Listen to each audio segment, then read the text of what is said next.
आचार्य महामंडलेश्वर प्रज्ञानंद जी आज नागपुर पहुंचे हैं और कई महत्वपूर्ण विषयों पर हमसे बात करेंगे। आचार्य जी, रामलला की प्राण प्रतिष्ठा को लेकर शंकराचार्यों की जो भूमिका है काफी महत्वपूर्ण रही है, क्या कहेंगे इस पर?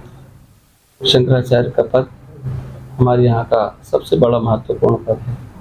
भगवान आदि शंकराचार्य ने ब्रह्मसूत्र कैसे कैसे ग्रंथों के द्वारा हमारी आध्यात्मिक सेवा भी की है और आध्यात्मिक उन्नति के लिए भी कार्य करने की उन्होंने प्रेरणा दी है। उसके साथ साथ में सामाजिक और राष्ट्रीय कैसे सारे समन्वय का सूत्रपात हो, इसके लिए भी उन्होंने चारों मठों की स्थापना करी।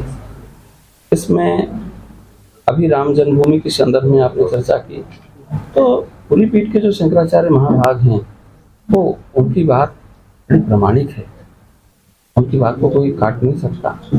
लेकिन वो जो बात कहते हैं राग द्वेष से परे होकर कहते हैं। लेकिन दूसरे लोग जो उनका सहारा लेकर के अपने आप को शंकराचार्य कह करके और उनके सहारे अपने आप को शंकराचार्य की प्रमाणिकता मिल जाए, इस हेतु वो प्रश्न उठा रहे हैं, तो ये बात ठीक नहीं। क्योंकि आप राग द्वेष के चलते बोल रहे हैं, आप अहंकार के चलते बोल रहे हैं, आप झूठ और पाखंड के कारण तो आप अपने आप को शंकराचार्य बने हुए हैं। आप शंकराचार्य हैं नहीं, तो आप कैसे बोल सकते हैं? आपको बोलने का अधिकार ही नहीं है। अप्रामाणिक व्यक्ति कितनी ही प्रामाणिक बात करे, उसकी वो परिष्कृत स्वरूप उसका रहता नहीं है उन सिद्धांत का, विचार का। और समाज को ऐसी बातों पर ध्यान नहीं देना चाहिए, क्योंकि सुप्रीम कोर्ट ने रोक लगा रखी है ज्योतिषपीठ के संदर्भ में कि अभी आप शंकराचार्य नहीं हैं, वहां का निर्णय आएगा। दूसरी बात, ब्रह्मलीन जगतगुरु शंकराचार्य जी महाराज ने उन्होंने बड़े स्पष्ट ढंग से कहा था कि शंकराचार्य का पद ये कोई लाभ का पद नहीं है, इसलिए इस पर वसीयत आदि से कोई शंकराचार्य नहीं बन सकता। वसीयत की परंपरा नहीं, राष्ट्रपति अपने बेटे को राष्ट्रपति नहीं बना सकता। उसी तरह से शंकराचार्य का पद है। शंकराचार्य विद्वत परिषद, काशी विद्वत परिषद, भारत धर्म महामंडल, पूरी पीठ के शंकराचार्य जी वो निर्णय करेंगे, तब शंकराचार्य बनेगा। आचार्य जी, ये बात ठीक है, चयन की एक प्रक्रिया होती है, वसीयत से जो है शंकराचार्य का चयन नहीं होता। लेकिन अभी उपदेश्वरानंद जी ने जो पुरजोर तरीके से अपनी बात रखी कि अर्ध निर्मित या निर्माणाधीन में प्राण प्रतिष्ठा नहीं होती, शास्त्र अनुसार वो कितनी योग्य है?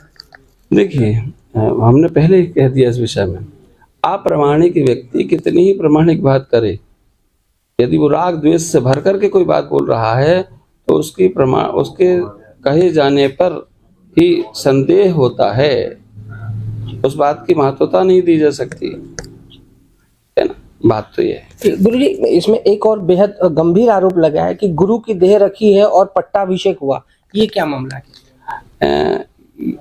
आज तक के इतिहास में हमने बताया ना कि शंकराचार्य को बनाने के लिए एक प्रक्रिया होती है।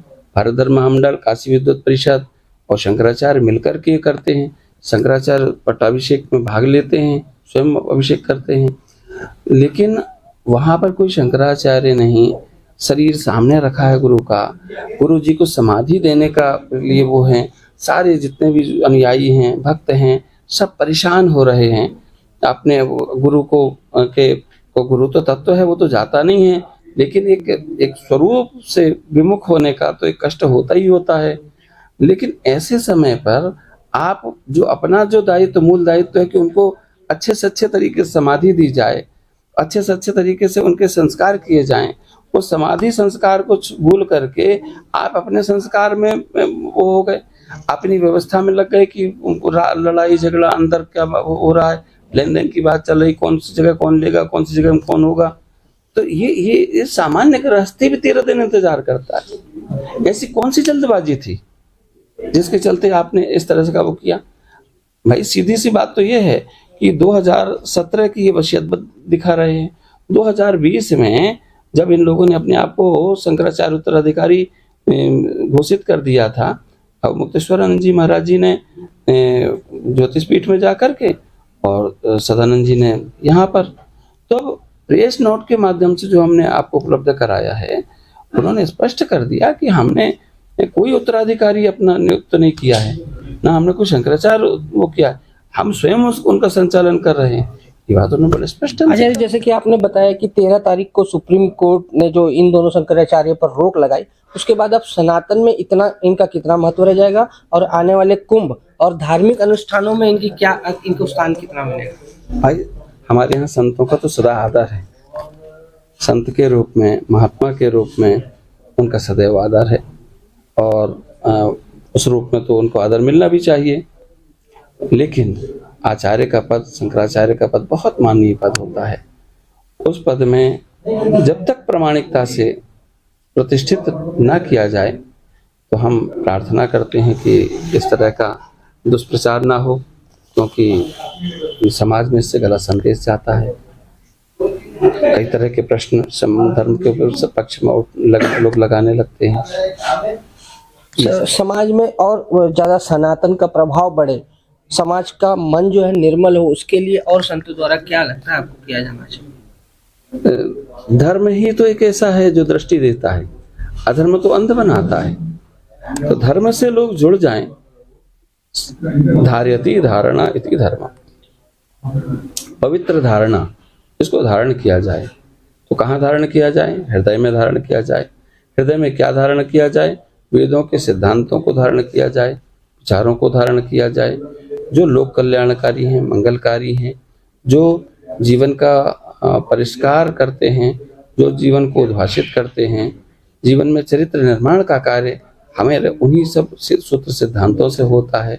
वही हमारे जीवन में शांति देते हैं और वही हमारे आनंद के मंगलकारी के लिए हमको प्रेरित करते हैं।